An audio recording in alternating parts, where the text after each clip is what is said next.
శ్రీమాత్రే నమః. తులసితో ఇలా చేస్తే పేదరికం పోయి సంపద పెరుగుతుంది. తులసి ఉపయోగం ఆయుర్వేదంలోనే కాకుండా జ్యోతిష శాస్త్రంలో కూడా ముఖ్యమైనదిగా పరిగణించబడుతుంది. తులసి మొక్క, దీని కాండం, ఆకులు, వేర్లు మరియు గింజలన్నీ ఉపయోగించబడతాయి. సనాతన ధర్మంలో తులసిని లక్ష్మీదేవి రూపంగా పరిగణిస్తారు. ప్రతి హిందువు ఇంటిలో తులసిని పూజిస్తారు. మత విశ్వాసాల ప్రకారం తులసిని క్రమం తప్పకుండా పూజించడం అదృష్టం, లక్ష్మీదేవి అనుగ్రహం కారణమని మనకి తెలుసు. అయితే తులసితో చేసే ఈ పరిహారాల వల్ల సంపద పెరుగుతుంది, పేదరికం పోతుంది అనే విషయం మనలో ఎంతమందికి తెలుసు?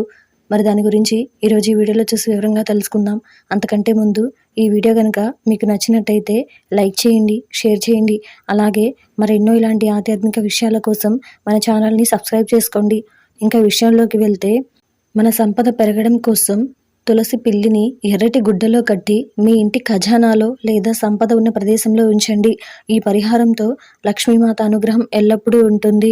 అంతేకాకుండా లక్ష్మీదేవిని పూజించేటప్పుడు తులసి మంజీరాన్ని సమర్పించినట్లయితే, అంటే శుక్రవారాల్లో లక్ష్మీదేవికి తులసి మంజీరాన్ని సమర్పించి పూజ చేస్తే ఈ పరిహారంతో లక్ష్మీదేవి అనుగ్రహం ఎల్లప్పుడూ మనతో ఉంటుంది.